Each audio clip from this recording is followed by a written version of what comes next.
அரசியல் களம். நிகழ்வுகளுக்கு அப்பால் உள்ள உண்மைகள். உயிரோடு தமிழோடு இணைந்திருக்கிறீர்கள். ILC தமிழ் உயிரோடு தமிழில் அன்பர்களே, அரசியல் களம். தாயகத்திலிருந்து தாயோடு வீலாளர் இராமேந்திரன் இணைகின்றார். வணக்கம் இராமேந்திரன். வணக்கம் தனான அன்பர்களுக்கும் நேர வணக்கம். உங்களுக்கும் அன்பர்கள் சார்பாக வணக்கத்தை தெரிவித்துக் கொண்டு, இராமேந்திரன், இன்றைய அரசியல் கள நிகழ்ச்சியில் நாங்கள் தமிழர் தாயத்தில் குருந்தூர் மலை தொடர்பாக பார்ப்போம். உங்களுக்கு தெரியும், இந்த குருந்தூர் மலை விவகாரம் தொடர்பாக எத்தனையோ ஆண்டுகளாக சென்று கொண்டு வருகின்றது. இந்த குருந்தூர் மலை மட்டுமில்லை, பல பகுதிகளில், தமிழர் தாயத்தில் இருக்கிற பல பகுதிகளில் இவர்களுடைய திட்டம், அதாவது சிங்கள தேசத்தினுடைய திட்டம் எவ்வாறு இருந்தது என்றால், ஏதோ ஒரு வகையில் இந்த திணைக்களங்களை சுட்டிக்காட்டி அவர்களூடாக தமிழ் மக்களுடைய காணிகளை சுரண்டுவதும் என்ற விடயங்கள் நாங்கள் ஏற்கனவே பார்த்துருக்கின்றோம். குருந்தூர் மலை விவகாரம் உங்களுக்கு தெரியும், நீதிமன்றம் சென்றது. அங்கே நீதிமன்றம் சென்று அந்த எந்த ஒரு கட்டுமான பணிகளும் செய்யக்கூடாது என்ற அந்த தீர்ப்பு வழங்கியதும், ஆனால் தொடர்ந்தும் சிங்கள தேசம் கட்டுமான பணிகளை நடத்தி கொண்டு வந்திருந்தார்கள். அது பெரிய ஒரு பிரச்சனையை உருவாக்கியிருக்கிறது. அதன் பின்னர் நீதிமன்றம் தொடர்பான ஒரு ஆய்வினை செய்வதற்காக காத்திருந்த பொழுது இப்பொழுது வந்திருக்கின்றது என்னவென்று சொன்னால், இந்த பௌத்த சாசனத்தினுடைய அவர்களுடைய அமைப்புக்கு இந்த குருந்தூர் மலை தொடர்பாக ஒரு அறிக்கை ஒன்று அனுப்பியிருக்கிறார்கள். அந்த அறிக்கையை பார்த்ததும் அதிலுடைய சில முக்கிய அம்சங்களை பார்க்கும் பொழுது வேடிக்கையாகத்தான் இருக்கின்றது. என்ன அதை எனக்கு கூறுகின்றது என்று சொன்னால், காலாகாலமாக சிங்கள அரசாங்கங்கள் எவ்வாறு தமிழ் மக்களுடைய காணிகளை சூறையாட வேண்டும், தமிழ் மக்களுடைய அந்த தனித்துவத்தை இல்லாமல் ஒழிப்பதற்கான ஒரு திட்டத்தை போர்க்காலங்களில் நிறுத்தி இருந்தாலும் அது தொடர்கின்றது என்பதை சுட்டி காட்டுகிறது. எனக்கு இராமேந்திரன், எங்களுடைய உறவுகளுக்கு கூறுங்கள், இந்த பௌத்த சாசன அமைப்புக்கு அனுப்பிய இந்த அறிக்கை, குருந்தூர் மலை தொடர்பாக அறிக்கை, அதில் என்ன கூறப்பட்டிருக்கின்றது? ஆதாரம் இல்லை என்று கூறுகிறார்கள், சைவ சமய அடையாளங்கள் ஒன்றுமே இல்லை என்று கூறுகிறார்கள். இது என்ன நடக்கின்றது? அறிக்கையில் முதலில் என்ன கூறியிருக்கிறார்கள்? உண்மையான தொல்பொருள் திணைக்களத்தினால் பௌத்த சாசன அமைச்சுக்கு அந்த அறிக்கை அனுப்பப்பட்டிருக்கின்ற அந்த விடயம்தான் இப்போது ஒரு பேசு பொருளாக மாறி இருக்கின்றது. உண்மையிலே ஒரு மிகப்பெரிய ஒரு அதிர்ச்சியை தமிழர்களிடையே ஏற்படுத்தக்கூடிய வகையிலானதாகத்தான் அந்த அறிக்கை அமைந்திருக்கின்றது. குறிப்பாக குருந்தூர் மலை அந்த பகுதியிலே சைவ அடையாளங்கள் இருந்ததற்கான இந்த வரலாற்று சான்றாதாரங்களும் இல்லை என்கின்ற விடயத்தை அவர்கள் அந்த அறிக்கையிலே முதன்மைப்படுத்தி இருக்கின்றார்கள். அது மாத்திரமல்லாமல் அங்கே தொன்று தொட்டிருந்த பௌத்த சின்னங்களையும் அடையாளங்களையும் சிதைக்கின்ற வகையில் தான் இந்த செயல்பாடுகள் முன்னெடுக்கப்பட்டு வருகின்றது என்கின்ற விடயத்தையும் அங்கே அந்த அறிக்கையிலே சுட்டிக்காட்டி இருக்கின்றார்கள். அதாவது காலங்காலமாக அங்கே குருந்தூர் மலை என்பது பௌத்த இடமாகத்தான் இருந்தது, பௌத்த விகாரை இருந்தது என்கின்ற அடிப்படையில் தான் தொல்பொருள் திணைக்களத்தால் அந்த விடயம் பௌத்த சாசன அமைச்சுக்கு அறிக்கையிடப்பட்டிருக்கின்றது. ஆகவே அதிலே பிரதானமாக சுட்டிக்காட்டக்கூடிய அந்த விடயம் என்றால் இந்த ரெண்டு விடயம் தான் அதிலே சொல்லப்பட்டிருக்கின்றது. சைவ தமிழ் அடையாளங்கள் அங்கே இருந்ததுக்கான எந்த வரலாற்று சான்றாதாரங்களும் இல்லை, அது பௌத்தத்துக்குரிய இடம்தான் என்பதை அவர்கள் அந்த அறிக்கையின் மூலமாக உறுதிப்படுத்தி இருக்கின்றார். அறிக்கை மூலமாக உறுதிப்படுத்தியிருக்கிறார்கள் பொழுது, அந்த இடத்தில் காலாதி காலமாக எவ்வளவு ஆண்டுகளாக தமிழ் விவசாயிகள், அங்கே மக்கள் பறந்து வாழ்ந்த அந்த பகுதியில் ஆலய வழிபாடுகள் எல்லாம் இடம்பெற்று வந்தது என்று கூறுகிறார்கள். இதனுடைய உண்மையான நிலவரம் என்ன இராமேந்திரன்? உண்மையிலே ஆட்சி அதிகாரத்தை தங்களுடைய கைகளிலே வைத்துக்கொண்டு சிங்கள பௌத்த பேரினவாதம் தான் விரும்பியவாறு வரலாறுகளை திரிவுபடுத்தி கொண்டிருக்கின்றது. மகாவம்ச காலத்திலிருந்து இன்று வரை தொடர்கதையாக இருக்கின்றது என்பதனுடைய அண்மித்த சாட்சி தான் இது என்பதை நாங்கள் ஆணித்தரமாக கூற முடியும். உண்மையிலே உலகளாவிய ரீதியாக வென்றவர்கள் தீர்மானிப்பதுதான் வரலாறு என்கின்ற நிலை உலகளாவிய ரீதியாக இருக்கின்றது. அதாவது தோற்று போனவர்களுடைய கைகளிலே எதுவுமே இல்லை. உண்மை, நேர்மை, வரலாற்று பின்புலம் என்ற இதுவே இருந்தாலும் அந்த வெற்றி பெற்ற தரப்பு ஆட்சி அதிகாரத்தை தங்களுடைய கைகளிலே வைத்துக்கொண்டு அவர்கள் தீர்மானிக்கின்றதுதான் வரலாறாக மாற்றப்படுகின்ற அந்த எதிர்ச்சதிகார நிலையை நாங்கள் இங்கே கண்கூடாக பார்த்து கொண்டிருக்கின்றோம். உண்மையிலே எங்களுக்கென்ற ஒரு விடுதலை போராட்டம், எங்களுக்கென்ற ஒரு நிகழ்நிலை அரசாங்கம் இருந்த காலப்பகுதிகளிலே எங்களுடைய வடக்கு கிழக்கு தமிழர் தாயக பகுதியிலே எங்களுக்கான நிலம், எங்களுக்கான உரிமை, எங்களுக்கான கலாச்சார அடையாளங்கள், எங்களுக்கான மரபுவழி தாயகம், எங்களுடைய மொழி உரிமை, எங்களுடைய வழிபாட்டு உரிமை, எங்களுக்கான தனியான பண்பாட்டு அடையாளங்கள், இன்னொரு அத்தனையுமே பாதுகாக்கப்பட்டது. அதிலே உண்மையிலே உலகமே வியக்கின்ற அளவுக்கு இன்று உலகம் மனித உரிமையை பேசினாலும், சுதந்திரத்தை பற்றி பேசினாலும், இன்று உலகத்திலே எந்த ஒரு இடத்திலுமே இல்லாத அளவுக்கு இன்று ஒரு போலியான முறையிலே இவர்கள் சில தரவுகளின் அடிப்படையிலே உலகத்திலே அமைதியான நாடு, இல்லை உலகத்திலே ஒரு பசுமையான நாடு, இல்லை உலகத்திலே சுற்றுலா பயணிகளை கவரக்கூடிய அளவிலே ஒரு ஒரு ஒரு சுபீட்சமான ஒரு அமைதியான நாடு என்றவர் பல வகையிலே அந்த சு சுட்டன்களை போட்டு அதன் அடிப்படையிலே நாடுகளை வரிசைப்படுத்துகின்றார்கள். இப்போது கூட நான் நினைக்கிறேன் வேடிக்கை இலங்கை ஒரு அமைதியான நாடாக தெற்காசியாவிலேயோ 2வது நாடாக வரிசைப்படுத்தப்பட்டிருக்கின்றது. உண்மையிலே வேடிக்கையாக இருக்கின்றது. இதெல்லாம் அந்த என்ன சொல்வது காசு கொடுத்து பட்டங்களையும் பதவிகளையும் வேண்டுவதை போன்றுதான் வல்லரசு நாடுகளையும் இன்னபிற தரப்புகளையும் திருப்திப்படுத்தி விட்டால் இப்படியான சுட்டன்களிலே முதன்மை இடம் கொடுத்து அது அவர்களுக்கு நற்சான்று பத்திரம் வழங்குகின்ற செயல்பாடுகள் எல்லாம் முன்னெடுக்கப்பட்டு வருகின்றது. ஆனால் அப்படியான எந்த பின்புலமும் இல்லாமல் உண்மையாக மக்களுடைய மனங்களிலே முதன்மையான இடத்தை பிடிக்கக்கூடிய வகையிலே ஒரு நிகழ்நிலை அரசாங்கம் எங்களுக்கான ஒரு வரலாற்று சந்தர்ப்பமாக அது அமைந்திருந்தது என்றால் நாங்கள் மிக இல்லை. அதுக்கான நாங்கள் பெருமைப்பட வேண்டும். என்றால் இன்று சிங்கள மக்கள் கூட அறகலைய போராட்டத்தின் போது பிரபாகரன் அவர்கள் இன்று உயிரோடு இருந்திருந்தால் நாங்கள் அவர்களுடைய தேசத்திலே போய் நிம்மதியாக பஞ்சம் பசிவட்டினி இல்லாமல் நாங்கள் நிம்மதியாக இருந்திருப்போம் என்கின்ற அளவுக்கு சிங்கள மக்கள் அதை அவதானித்துக் கொண்டிருந்தார்கள். இன்று வரை அவர்களுக்கு அந்த ஏக்கம் இருக்கின்றது. எங்களுக்கு அப்படி ஒரு அரசு அமையவில்லையே, எங்களுக்கு அப்படி ஒரு தலைமை அமையவில்லையே என்கின்ற ஏக்கம் சிங்கள மக்கள் மத்தியில் கடைக்கோடி சிங்கள மக்கள் மத்தியில் இப்போது இருக்கின்றது. இந்த சிங்கள தேசத்திலே வியாபித்திருக்கின்ற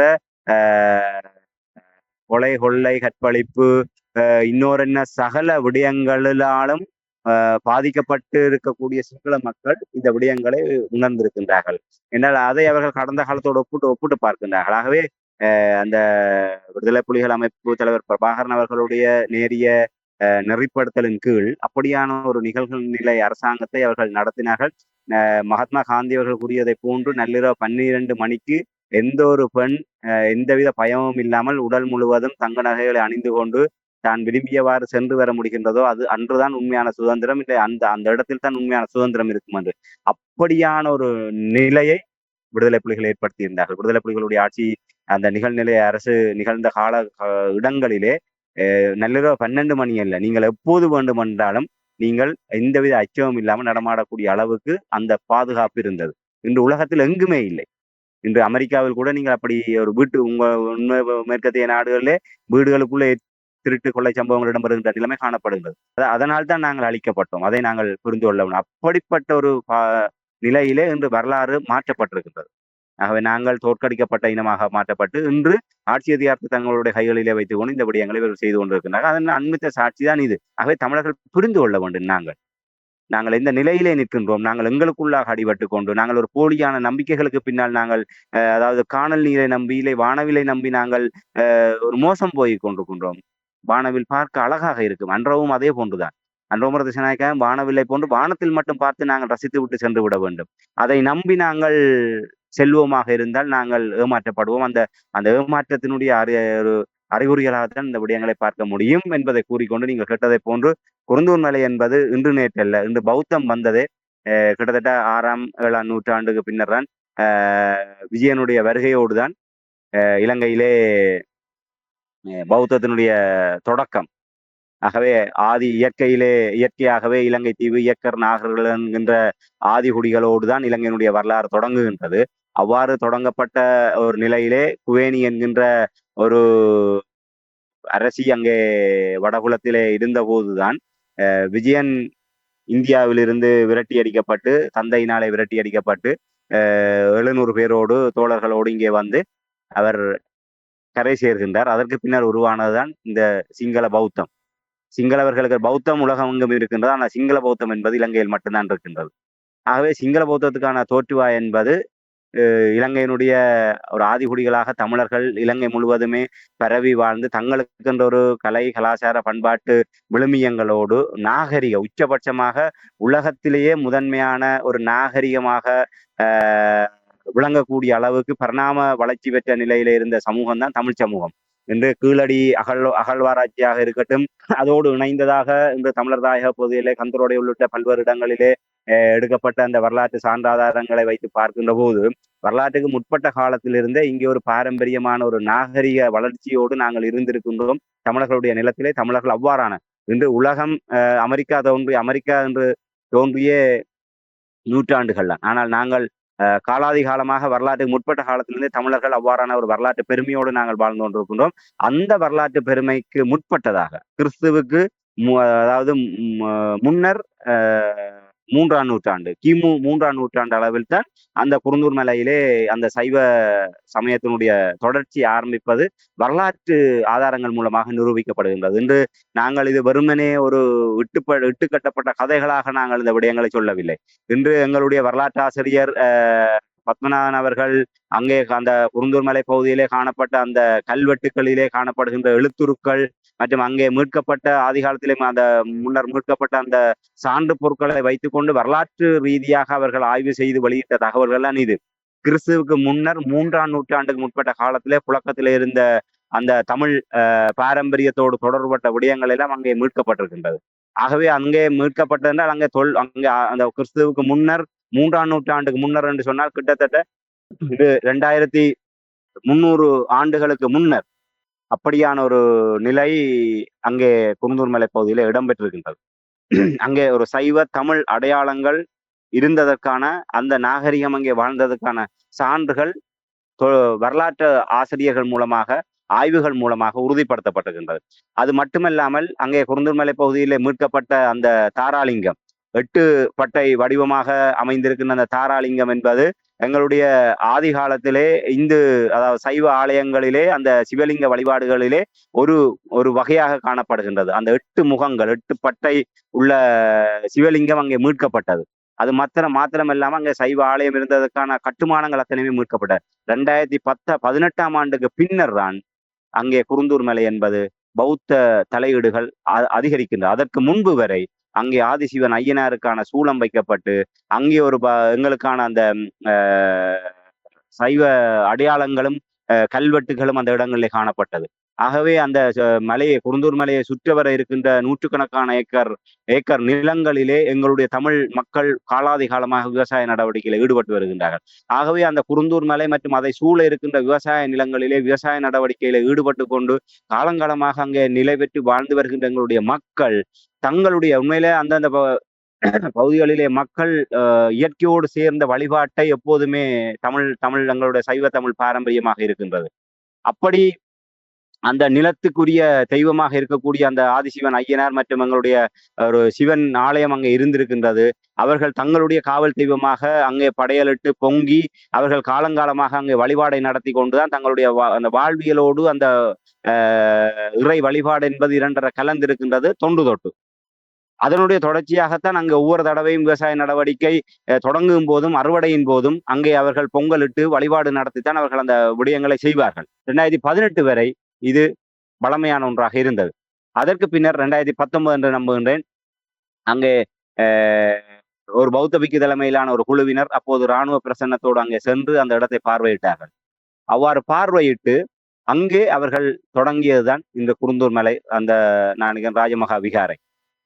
அப்போது நீங்கள் கூறியதை போன்று நீதிபதி டி சரவணராஜா அவர்கள் முல்லைத்தீவு மாவட்ட நீதவானாக இருந்து இதற்கு முன்னர் இருந்த தொல்பொருள் சான்றுகள் சைவ தமிழ் அடையாளங்கள் எல்லாம் அழிக்கப்பட்டு அங்கே ஒரு விகாரைக்கான கட்டுமானங்கள் முன்னெடுக்கப்பட்ட போது தமிழ் தரப்பினுடைய தலையீட்டிலே அங்கே ஒரு தடை விதிக்கப்பட்டது நீதிமன்றத்தினால் எந்த விதமான கட்டுமானமும் மேற்கொள்ளக்கூடாது.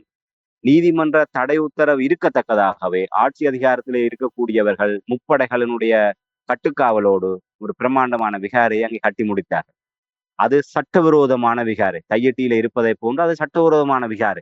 ஒரு நீதிமன்ற தடை உத்தரவை நீதிமன்ற தடை உத்தரவு பிறப்பிக்கப்பட்டிருக்கின்ற போது நீங்கள் இன்று கூறுவதை போன்று உங்களிடம் வரலாற்று சான்றுகள் இருக்குமாக இருந்தால் அந்த வரலாற்று சான்றாதாரங்களின் ஊடாக நீதிமன்றத்தை நாடி நீதிமன்றத்திலே நீங்கள் அதற்கான ஒரு அனுமதியை பெற்றுக்கொண்டு அங்கே நீங்கள் விகாரையை கட்டியிருக்க முடியும். நீங்கள் நீதிமன்ற உங்களுக்கு தெரியும் எல்லோருக்குமே இலங்கையிலே ஒரு பௌத்த விகாரைக்கு என்று சொல்லி ஒரு செங்கல்லை நட்டு விட்டால் அதை அங்கிருந்து அப்புறப்படுத்துகின்ற தைரியம் நிறைவேற்று அதிகாரம் கொண்ட ஜனாதிபதி எவருக்குமே கிடையாது. ஒரு நிறைவேற்று அதிகாரத்தை தம்பசம் வைத்திருக்கின்ற ஜனாதிபதியால் கூட அங்கே பௌத்த விகாரைக்கு என்று சொல்லி ஒரு கட்டுமானத்தை தொடங்கி விட்டால் அதிலிருந்து ஒற்றை செங்கல்லை கூட உருவிவிட முடியாது. அதுதான் தையட்டியில எங்களுக்கு இருக்கின்ற அனுபவம்.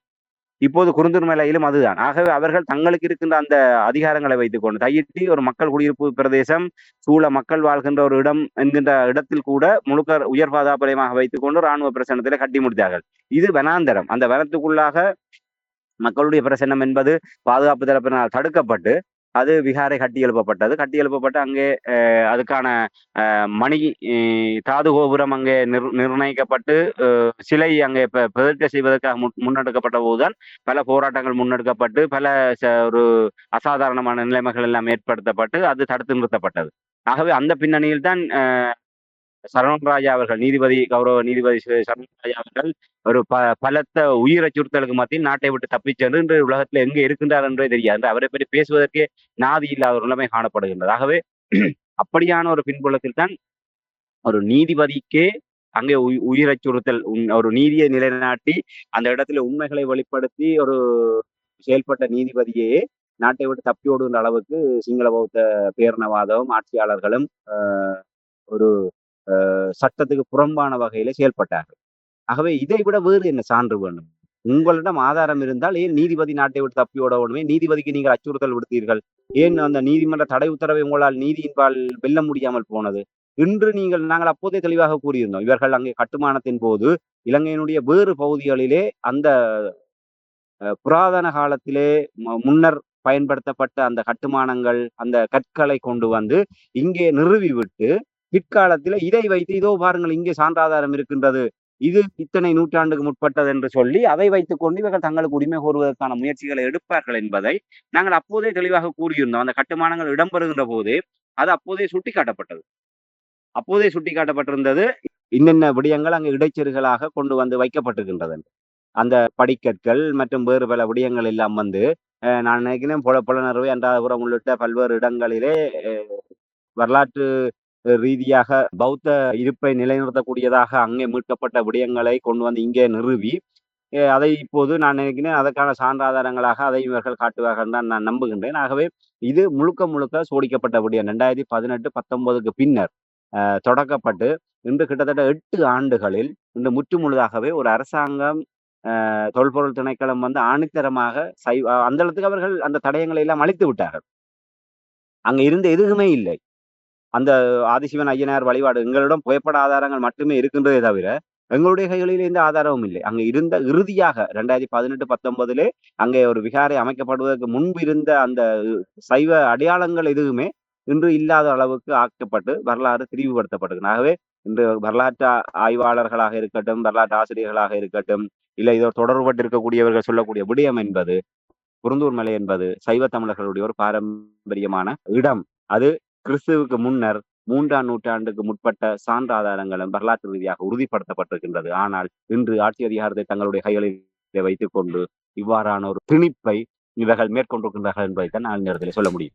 நீங்கள் கூறுவது போல் எனக்கு ஞாபகம் இருக்கின்ற 2018ஆம் ஆண்டு நம்புகின்ற அந்த நேரத்தில் கூட நீதிமன்றம் தொல்லியல் திணைக்களத்தினுடைய அந்த செயல்பாடுகள் தொடர்பாக விமர்சித்தது. பௌத்த பிக்குகளுக்கு வழங்கப்பட்ட அந்த ஆய்வு ஆராய்ச்சி செய்வதற்கான அனுமதி குறித்து கூட அப்பொழுது கேள்வி எழுப்பினார்கள். இப்போ நீங்கள் கூறுவது சரி, அதாவது சான்றாதாரங்களை சிவன் வழிபாடுகள் இருந்த அந்த சான்றாதாரங்களை அகற்றிவிட்டு இனி அவர்கள் பௌத்தம் இருந்தது என்று ஏதோ ஒரு பழைய கல்லுகளை கொண்டு வந்து அங்கேயே செலுத்தி விடுவார்கள். அதைத்தான் நீங்கள் கூறுவதை நானும் யோசித்துக் கொண்டது. என்னால் ஞாபகம் இருக்கின்றது 2018ஆம் ஆண்டு நடைபெற்றது. இதே நேரத்தில் இந்த அரசை நீங்கள் பாருங்கள், தொடர்ந்து வருகின்ற ஸ்ரீலங்கா அரசாங்கத்தை நீங்கள் எடுத்தீர்கள் என்றால் எதேச்ச அதிகாரமாக தமிழ் மக்களுடைய காணிகளை அவர்களுடைய அந்த அத்துமீறி குடியேற்றுவது இது ஏதோ ஒரு வகையில் தொடர்ந்து கொண்டே தான் இருக்கிறது. இப்போ உங்களுக்கு தெரியும் பாருங்கள், ஆயுத போராட்டம் நடத்துவதற்கு முன்னதாகவே அவர்கள் பெரிய ஒரு திட்டத்தை வைத்திருந்தார்கள். மகாவலி திட்டத்தை பாருங்கள், அது அதனூடாக இனி கிவிலோயா திட்டம், இவை எல்லாவற்றையும் நீங்கள் பார்த்தீர்கள் என்றால் தமிழ் மக்களை அந்த பகுதிகளிலிருந்து ஏதோ ஒரு விதத்தில் அகற்ற வேண்டும். அந்த போர் வந்ததும் அவர்களுடைய அந்த திட்டத்தை நிறுத்தி இருந்தார்கள். ஆனால் இப்பொழுது போரெல்லாம் முடிந்த பின்பு அவர்கள் அங்கே விட்டார்களோ அங்கிருந்து தொடர்கின்ற ஒரு நிலைமையைத்தான் நான் உணர்கிறேன்.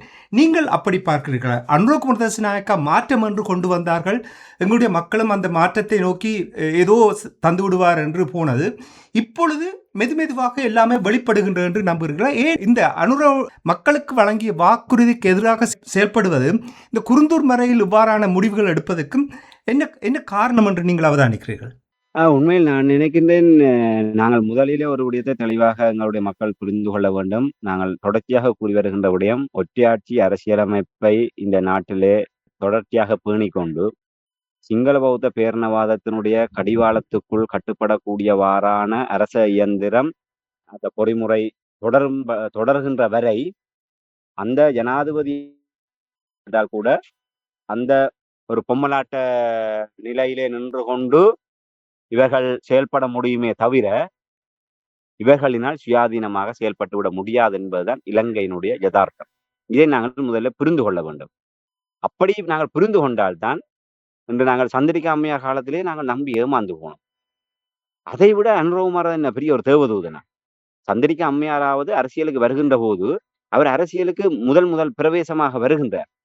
ஒரு இள வயதிலே ஸ்ரீமாவோ பண்டாரநாயக்கா அவர்களுடைய ஒரு புதல்வியாக, ஒரு பெண் ஆளுமையாக, அதற்கு முன்னர் அவர் அந்த அரச இயந்திரங்களோடோ இல்லை அந்த கடந்த கால இன அழிப்பு வரலாற்றோட எந்தவித தொடர்பும் இல்லாத ஒருவராக இருந்தார். அப்படி எதிர்பார்த்து தான் தமிழ் மக்கள் ஒரு பெண்ணாக இருக்கின்றார். நிச்சயமாக எங்களுடைய வலிகள், வேதனைகளை புரிந்து கொள்வார். ஆகவே ஒரு புதிய ஒரு இள இளம் தலைவராக வருகின்றார் என்ற வகையிலே அவரை நம்பினார்கள். நம்பி ஏகோபித்த ஆதரவை வழங்கித்தான் சந்திரிகா அம்மையார் தமிழ் மக்களுடைய ஆதரவோடு 94ஆம் ஆண்டு மிகப்பெரிய ஒரு வெற்றியை பெற்றார். ஆனால் அவர் வந்த உடனே செய்த வேலை உங்களுக்கு தெரியும். மாமனாரான அனுரத்த ரத்வத்தை வைத்துக்கொண்டு யாழ்குடா நாட்டை எப்படியெல்லாம் சின்னாபின்னமாக்கினார். செம்மணி இன்று 30 ஆண்டுகளுக்கு பின்னர் அது செம்மணி எங்களுக்கு அகோரமாக அதனுடைய விடயங்கள் வெளிப்பட்டு கொண்டிருக்கின்றது. செம்மணியிலே வெளிப்படுவது அம்மணியினுடைய சந்திரிகா அம்மையாருடைய மறுமுகம்தான். ஆகவே அப்படியெல்லாம் இருக்கின்ற போது அன்றோமர திசாநாயக்கா ஒப்பிடுகின்ற போது அவர் அவ்வளவு பெரிய ஒரு தேவதூதனோ புனிதரோ கிடையாது. அவர்களுடைய கடந்த காலம் என்பது ராஜபக்சேக்களுடைய ஒரு நிழலாக, அவர்களுடைய ஒரு அங்கமாக, இன்னும் சொல்ல போனால் அவர்களை அந்த நிலைக்கு தூண்டிய ஒருவராகத்தான் அன்றோமர திசாநாயக்கா தலைமையிலான ஜேவிபி காணப்படுகின்றது. அவர்கள் ராஜபக்சே எவ்வளவு தூரம் இனவாதியாக இருந்தார்களோ அவ்வளவு தூரத்துக்கு தாங்களும் சளைத்தவர்கள் இல்லை என்று அவர்களோடு சேர்ந்து பயணித்தவர்கள் தான் இதே ரெல்வின் சில்வா, இதே சந்திரசேகர், இதே பிமல் ரட்நாயக்கா, இதே அன்றோமர திசாநாயக்கா. வடக்கு கிழக்கு சுனாமி பொது கட்டமைப்பை இல்லாமல் செய்தவர்கள், வடக்கு கிழக்கை பிரித்தவர்கள், போர் நிறுத்த கண்காணிப்பு குழுவுக்கு நெருக்கடியை கொடுத்து இங்கே இந்த சரியா செயல்பட முடியாமல் செய்து நோர்வே எரிக் சோல்ஹேமை வெளியேற்றியவர்கள், நோர்வே மத்தியஸ்தத்தை இங்கே இல்லாமல் செய்தவர்கள், பேச்சுவார்த்தையை குழப்பியவர்கள், இப்படி பல விடயங்கள் ஜேவிபியினர் தான் அதனுடைய அத்தனுடைய சூத்திரதாரிகளாக பின்னிருந்து இயக்கியவர்கள். அதிலே அன்றோமர திசாநாயக்காவும் முதன்மையான ஒரு நபராக அதில் இருந்தவர். அவை அப்படிப்பட்ட ஒருவரை நாங்கள் எப்படி நம்புவது என்று இப்ப சொல்வார்கள், சட்டியில இருந்தா தான் அகப்பையில் வரும் என்று சொல்லி. ஆக இவர் மாற்றத்தினுடைய நாயகனாக நாங்கள் சொல்கின்ற அளவுக்கு இவருடைய மனதிலே தமிழ் மக்கள் தொடர்பாக எந்த விதமான நியாயமான புரிதல்களோ இன்று இவர் அப்படி இருந்த காலத்திலே இன்று விக்ரமபாவ கருணாரத்ன உள்ளிட்ட எத்தனையோ முன்னணி இடதுசாரிகள் கூட இருந்திருக்கின்றார்கள். தமிழர்களுடைய உண்மையான அந்த அவர்களுடைய சுய உரிமையை ஏற்றுக்கொள்ள, எங்களுடைய தாயம் தேசியம் தன்னாட்சி உரிமை என்கின்ற அந்த எங்களுடைய தமிழ் மக்களுடைய அந்த விடுதலையை ஏற்றுக்கொள்ளக்கூடிய வகையிலும் அதனுடைய நியாயத்தை புரிந்து கொள்ளக்கூடியவர்களாக பலர் இருந்தார்கள். அப்படி இருந்தவர்கள் மத்தியிலே அன்றோமர திசாநாயக்கா அவர்களே அப்படி இருந்திருக்க முடியாது. ஆகவே அவருடைய மனதிலே தமிழ் மக்கள் தொடர்பாக தமிழ் மக்களுடைய நியாயங்களை ஏற்றுக்கொள்ளக்கூடிய ஒருவராக என்றும் இருந்ததில்லை. இப்போது ஆட்சி அதிகாரத்தை பிடிக்க வேண்டும் என்கின்ற நிகழ்ச்சி நிரலுக்காக தன்னை ஒரு மாற்றத்தினுடைய தேவதூதனாக காட்டிக் கொண்டு வருகின்ற போது தமிழ் மக்களுக்கு தன்னை ஒரு தேவதூதனாக காட்ட முற்படுகின்றாரே தவிர வேறு ஒரு விடயங்களும் இல்லை அதிலே. ஆகவே என்னை பொறுத்தவரையிலே அன்றோமர திசாநாயக்கா அவர்கள் ஒரு காணல் நீர் என்று கூட நாங்கள் கூறிவிட முடியாது. எடுத்த எடுப்பிலேயே நாங்கள் அவரும் ஒரு பௌத்த இனவாதி தான் என்பதை நாங்கள் பௌத்த சிங்கள இனவாதி தான் என்பதை ஆணித்தரமாக கூற முடியும். அந்த நிலைப்பாட்டுக்கு வந்த பிற்பாடு அவரிடம் என்னத்தை நாங்கள் எதிர்பார்க்க முடியும்? ராஜபக்சே அந்த கதிரையில் ராஜபக்சே இருந்தாலும் ஒன்றுதான், கோத்தபா ராஜபக்சே இருந்தாலும் ஒன்றுதான், அன்றோமர திசாநாயக்கா இருந்தாலும் ஒன்றுதான், ரணில் விக்ரமசிங்க இருந்தாலும் ஒன்றுதான். ஆட்கள் மாறுகின்றார்களே தவிர அந்த கதிரைக்கு பின்னால் இருந்து இயக்கக்கூடிய அந்த ஒற்றையாட்சி அரசியலமைப்பு, பௌத்தத்தை முன்னுரிமையாக கொண்டிருக்கின்ற அந்த ஒற்றையாட்சி அரசியலமைப்பு, அந்த பௌத்த மகா சங்கங்களுடைய மறைமுக நேரடி கட்டுப்பாடுகள், ஆக அது எப்போதுமே உயிரோட்டமாக இருக்கின்ற போது அந்த நிகழ்ச்சி நிரலாம் நீங்க முன்னெடுக்க போகின்றது. ஆகவே இலங்கை தீவை பௌத்த தீவாக மாற்ற வேண்டும் என்கின்ற சிங்கள பௌத்த பேரணவாதத்தினுடைய நிகழ்ச்சி நிரலை தங்கு தடை இல்லாமல் முன்னெடுத்து செல்கின்ற ஒரு தற்போதைய ஒரு ஒரு நபராக அன்றோமர திசாநாயக்கா அந்த இடத்துல திகழ்ந்து கொண்டிருக்கின்றார். ஆகவே அவரிடம் நாங்கள் இதற்கு மேல் எதையுமே எதிர்பார்க்க முடியாது. அவர் இது தொடர்பாக இன்று வரை இந்த தொல்பொருள் திணைக்களம் அப்படியான ஒரு விடயத்தை பௌத்த சாசனத்துக்கு கொடுத்திருக்கின்றார் என்றால் அது தொடர்பாக எந்த விதமான ஒரு ஆட்சேபனைகளோ எதிர்ப்புகளோ இதுவரை வெளியிடப்படவில்லை. இதை விட இன்னொரு காரணம் இருக்கின்றது, ஏன் இப்போது இதை கொண்டு வந்தார்கள் என்று. ஏற்கனவே நாங்கள் கூறியிருக்கின்றோம், அந்த உயிர்த்தஞர் தாக்குதல் தொடர்பான விடயத்தை இவர்கள் முன்னெடுத்து செல்கின்ற போது தெற்கிலங்கையிலே மீண்டும் ஒரு இனவாதத்தை மேலெழும்பக்கூடிய ஒரு நிலைமை காணப்படுகின்றது. ஆகவே அதை சமநிலைப்படுத்துவதற்கு இப்படியான விடயங்களை எல்லாம் கொண்டு வந்து அவர்களை குதூகலப்படுத்துவதன் ஊடாக அங்கே ராஜபக்சே தரப்பினரை அவர்கள் மீது கை வைக்கின்ற போது தங்கள் மீதான ஒரு எதிர்ப்பை குறைப்பதற்கு இப்படியான திசை திருப்பல் நாடகங்களை இவர்கள் செய்து கொண்டு அதனால் சங்கீத்சன் அவர்களுடைய விவகாரம் இப்போது இந்த தொல்பொருள் திணைக்களம் குருந்தூர் மலை அங்க பௌத்தர்களுக்கு தான் உரிமை என்று சொன்ன விடயம் இன்னும் நாங்கள் எதிர்பார்க்காத வகையில சில புதிய புதிய அத்தியாயங்களை கூட இவர்கள் திறப்பார்கள் அந்த விடயங்கள் நெருங்கி வருகின்ற போது. ஆகவே இது ஒரு திசை திருப்பு நடவடிக்கையாக இவர்கள் அதை கையில் எடுத்தால் கூட அவர்களுடைய மனதிலே அப்படியான ஒரு எண்ணம் தான் இருக்கின்றது. ஒட்டுமொத்தமாக இலங்கை தீவு பௌத்த தீவு அதை நோக்கி அவர்கள் அந்த திணைக்களங்கள் மற்ற தரப்புகள் என்ன செய்கின்றார்களோ அதை எந்த விதத்திலுமே இடையூறு செய்யாது இவர்கள் அந்த வழியிலே பயணிப்பதற்கு இந்த அனுர அரசாங்கம் பச்சை கொடி காட்டி இருக்கின்றது என்பதைத்தான் நாங்கள் இந்த இடத்திலே புரிந்து கொள்ளக்கூடியதாக இருக்கு. ராமேந்திரன், இந்த ஆதிசிவன் ஆலயம் இருந்த அந்த வழிபாட்டு தலம் பாரம்பரிய தமிழ் மக்களுடைய வழிபாட்டு தலமாக இருந்த என்று அப்பொழுதெல்லாம் நிறைய தடவைகள் கூறினார்கள். இப்பொழுது இவர்கள் இந்த அறிக்கையினூடாக கூறுகின்றார்கள் குந்தி விகாரை அங்கே இருந்தது என்றதைத்தான் அவர்கள் கூறுகின்றது என்றதை கூட இங்கே பார்க்கக்கூடிய. உங்களிடம் ஒரு கேள்வி என்னவென்றால், இந்த அகழ்வாய்வு செய்து இவர்கள் சமர்ப்பித்திருக்கின்ற அறிக்கை இது தொல்லியல் திணைக்களம் என்று சொன்னால் இது ஒரு சுயாதீனமாக நடத்திய அகழ்வாய்வு அதனூடாக வந்த அனுமானம் என்று நீங்கள் கருதுகிறீர்களா, அல்லது இது திட்டமிட்டபடி நீங்கள் ஏற்கனவே கூறியது போல் சில திட்டமிட்டபடி இனி 2018 நீதிமன்றம் எவ்வாறு இவர்களுடைய இந்த செயல்பாடுகள் தொடர்பாக தங்களுடைய ஐமிச்சத்தை வெளிப்படுத்தியது இந்த கேள்விகளை எழுப்பிய பொழுது இது அப்படியாகவே இருப்பது போல் தெரிகின்றது. அப்படி என்று சொன்னால் ஒரு சுயாதீன அகழ்வாய்வு ஆராய்ச்சி செய்ய வேண்டும், இதற்கு நிபுணர்கள் வெளியிலிருந்து நிபுணர்கள் கொண்டு வரப்பட வேண்டும் என்று சொல்லி ஏதாவது நடவடிக்கை எடுக்க முடியாத தமிழர் தரப்பில். ஏனென்றால் இப்போ இவர்கள் தீர்ப்பு வழங்கி, அதாவது இந்த அறிக்கையை காட்டியதும் அதன் பால் தான் அவர்கள் தீர்ப்பு வழங்க வேண்டும். அப்படி தீர்ப்பு வழங்கினால் இது நிச்சயமாக அவர்கள் சொல்ல போகிறார்கள் இது குந்தி விகாரை இருந்த பகுதி என்று சொல்ல போகிறார். இந்த குடிசார் அமைப்புகள் கூட இது தொடர்பாக ஒன்றுமே செய்ய முடியாதா? உண்மையில் முதலில் நீங்கள் அட்ட கேள்விக்கு பதிலளிக்க வேண்டுமாக இருந்தால் உண்மையிலே இது பௌத்த சாசன அமைப்பு இல்லை தொல்பொருள் திணைக்களம், இந்த வனஜீவராசிகள் திணைக்களம், வனலாகா திணைக்களம், இப்படி சகல திணைக்களங்களுமே கட்டமைப்பு சார் இன அழைப்பை முன்னெடுக்கக்கூடிய சிங்கள பௌத்த பேரினவாதத்துடைய ஒவ்வொரு பிரிவுகளாகத்தான் அது காணப்பட்டு வருகின்றது. ஆகவே அந்த வேட்டை நாயை போன்று அந்த ஒரு இலக்கை நிர்ணயித்து ஏவி விட்டால் அந்த அதை வேட்டையாடி கொண்டு வந்து எஜமானிடம் கொடுப்பதுதான் அந்த வேட்டை நாயினுடைய கடப்பாடு. அதற்கேற்ற வர அந்த வேட்டை நாய் பயிற்றுவிக்கப்பட்டிருக்கும். அதே போன்று அந்த வேட்டை நாயை போன்று பயிற்றுவிக்கப்பட்ட ஒரு திணைக்களம் தான் தொல்பொருள் திணைக்களம். ஆகவே தொல்பொருள் திணைக்களம் என்பது அவர்கள் தங்களுக்கு இருக்கக்கூடிய சகல சாத்தியமான வழிமுறைகளின் ஊடாக எந்தெந்த இடங்கள் இலக்கு வைக்கப்படுகின்றதோ அந்தந்த இடங்களில் இருக்கக்கூடிய தமிழர் சைவ அடையாளங்களை வரலாற்று ரீதியாக தமிழர்களுடைய இடம் சைவம் தலை தோங்கிய இடம் என்கின்ற ஆதாரங்கள் எல்லாத்தையுமே நிர்மூலமாக்கி அங்கே பௌத்தம் நிலை கொண்டது என்கின்ற வரலாற்றை புனையக்கூடிய வகையிலானதாக அந்த விடயங்களை மாற்றியமைப்பதுதான் அவர்களுக்கு வழங்கப்பட்ட இலக்கு. ஆகவே அவர்கள் இது ஒரு சுயாதீனமான வெளிப்படையான ஆய்வுகள் அல்ல. நாங்கள் முன்னர் குறிப்பிட்டதை போன்று முடிவு இதுதான் வர வேண்டும். அந்த குருந்தூர் மலையினுடைய முடிவு என்பது அங்கே சைவ அடையாளங்கள் இல்லை, பௌத்தம் தான் அங்கே இருந்தது என்பது அவர்களுடைய முடிவாக வரும். அந்த முடிவுரிய முதலிலே இவர்கள் தீர்மானித்து கொடுத்து விடுவார்கள். அதற்கு முன்னர் மானியதேனே பொன்மானே போட்டு மற்ற எல்லாவற்றையுமே நிரப்பி விட்டு அந்த அறிக்கையை முடிவு செய்வதுதான் அவர்களுடைய பணி. ஆகவே அங்கே நாங்கள் நேர்மையோ வெளிப்படைத்தன்மையோ எதிர்பார்க்க முடியாது. ஆகவே இது அவர்கள் அப்படித்தான் செய்வார்கள். இதை தவிர அவர்களிடம் எதிர்பார்க்க முடியாது. இது தமிழ் தரப்பு நாங்கள் எங்களுக்குள்ளாக பிளவுபட்டு நின்று கொண்டு அவர்கள்தான் எங்களை தீர்மானிக்கின்றார்கள். நாங்கள் ஏற்கனவே பல தடவை அந்த விடயங்களை கூறியிருக்கிறோம். மிக வேதனையான விடயம். ஆயுதங்கள் மௌனிக்கப்பட்டதற்கு பிற்பாடு துரதிருஷ்டவசமாக தமிழர்கள் எந்த பாதையில் பயணிக்க வேண்டும், எதை செய்ய வேண்டும், எதை பேச வேண்டும், எது எங்களுடைய கோரிக்கையாக நாங்கள் தொடர வேண்டும் என்பதை கூட நாங்கள் தீர்மானிக்க முடியாதவாறு எங்களை அளித்த சிங்களமும் அதுக்கு துணை நின்ற இந்திய சர்வதேச வல்லாதிக்க தரப்புகளும் இலங்கை இந்திய ஏனைய சர்வதேச புலனாய்வு அமைப்புகளும் தான் இந்த விடயங்களை தீர்மானிக்கின்றன. இன்று நாங்கள் என்னத்தை பேச வேண்டும், நாங்கள் இதை நோக்கி போக வேண்டும், நாளை நாங்கள் இதை பேச வேண்டும், நாளை எதற்காக நாங்கள் போராட வேண்டும் என்பதை அவர்கள்லாம் தீர்மானிக்கின்றார்கள், நாங்கள் தீர்மானிப்பதல்ல. இப்ப குருந்தூர் மலை இன்னும் 2018 ஆண்டிலிருந்து இன்றைக்கு பாருங்கள் 8 ஆண்டுகள் ஆகிவிட்டது. தமிழர்களிடம் நிரந்தரமான பொறிமுறை இருக்கின்றதா? நாங்கள் இதை சர்வதேச மட்டத்தை கொண்டு போயிருக்கின்றோமா? இல்லை ஒரு அரசியல் நெருக்கடி ஏற்படுத்தக்கூடியவாறு தொடர் விடயங்களை செய்திருக்கின்றோமா? இல்லை நாங்கள் எங்களுடைய அரசியல் தரப்போ இல்லை குடிசார் அமைப்புகளிடம் இது தொடர்பான சான்றாதாரங்கள் இன்று ஆங்காங்கே தங்களுடைய நிலையில நின்று கொண்டு கடந்த காலங்களிலே வரலாற்று ரீதியான விடயங்களை வெளிப்படுத்தி இருக்கின்றார்கள்.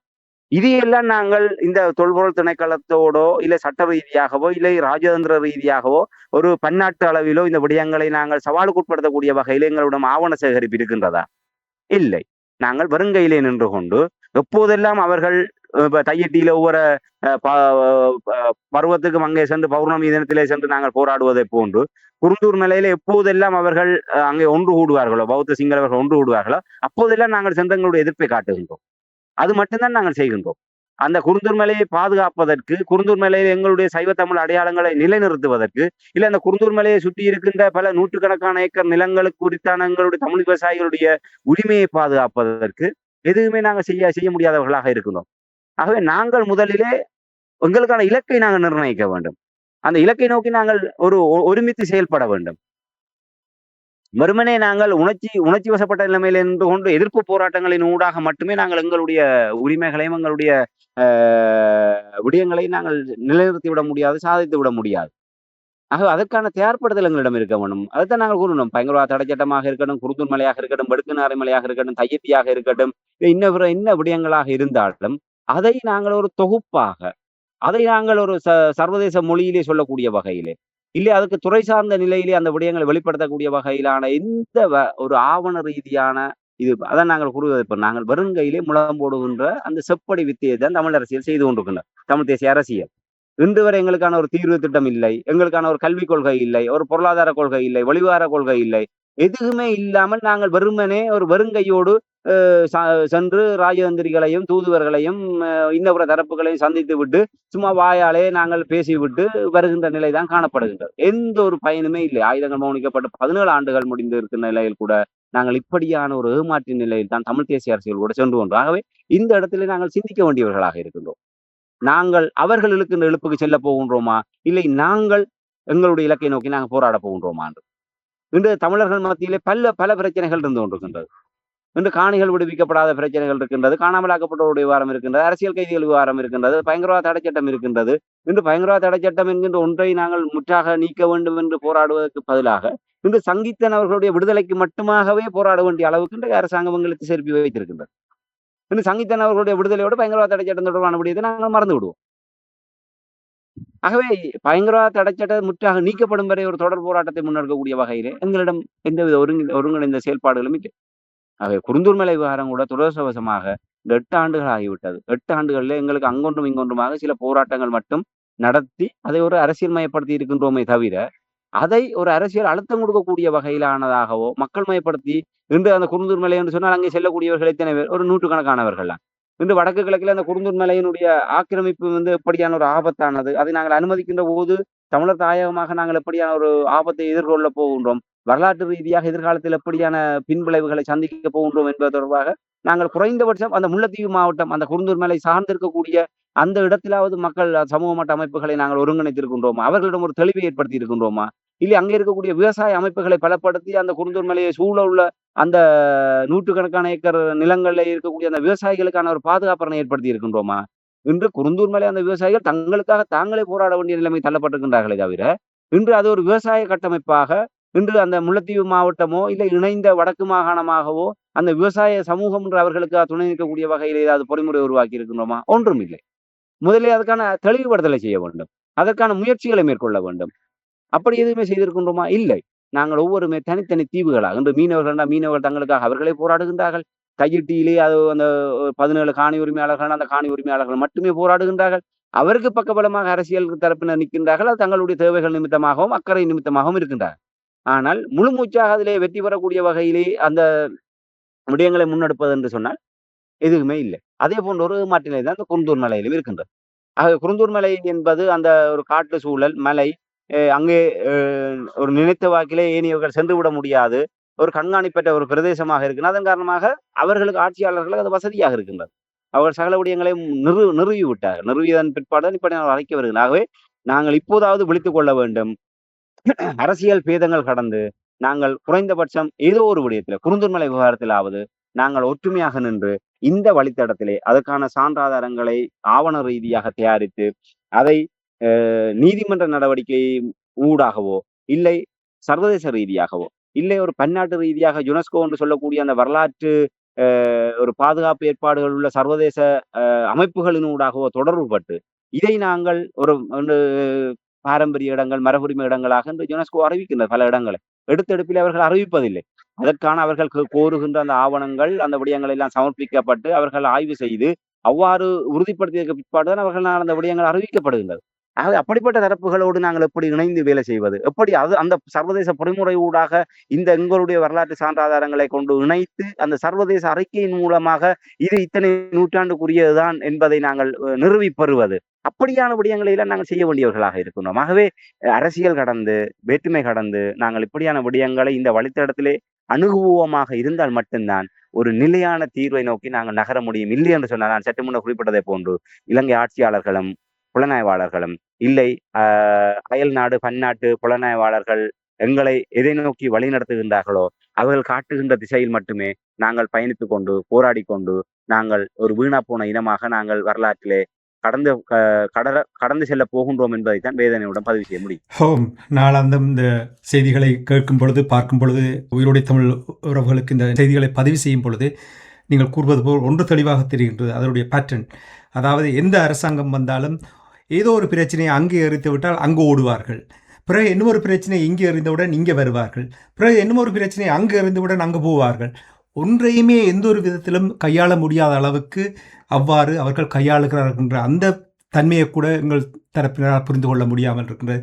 இப்பொழுது இருக்கின்ற ஆபத்து என்னவென்றால், அதிகாரப்பூர்வமாக அகழ்வாய்வினூடாக பௌத்த சாசனத்தூடாக வெளிப்படுத்திய இந்த அறிக்கையில் பௌத்த அடையாளங்கள் தான் அங்கே கண்டுபிடிக்கப்பட்டு என்று அறிவிக்கப்பட்டு விட்டால் அதுவும் முடிந்தது.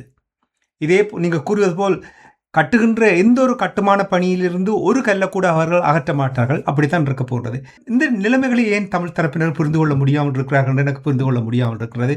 எனவே ராமதுரன், நாங்கள் இது தொடர்பாக எங்களுடைய மக்களுக்கு இந்த நிலைமைகளை வெளிப்படுத்த வேண்டும். அதுக்காகத்தான் நான் இன்று உங்களை அழைத்து இந்த தொல்லியல் திணைக்களத்தின் அறிக்கை, பௌத்த சாசன அமைப்பினூடாக இந்த அறிக்கை, அதாவது குருந்தூர் மலை ஆதிசிவன் ஆலய ஐயனார் இருந்த இடம் சைவ வழிபாடுகள் இருந்ததற்கு ஆன எந்த ஒரு ஆதாரம் இல்லை என்று அவர்கள் அறிக்கையை விடுத்திருக்கின்றார்கள். இதை என்ன செய்ய போகிறார்கள் என்று அந்த கேள்வியோடு நாங்கள் இன்றைய நிகழ்ச்சியை கொண்டு வர போகின்றோம். நன்றி ராமதுரன், இன்றைய நிகழ்ச்சியில் இணைந்து இந்த விடயங்களை பயந்து கொண்டமைக்காக அன்பர்கள் சார்பாக நன்றி கூறிக்கொண்டு மீண்டும் ஒரு நிகழ்ச்சியில் இணைந்திருப்போம். அதுவரைக்கும் நன்றி, வணக்கம். நன்றி, வணக்கம்.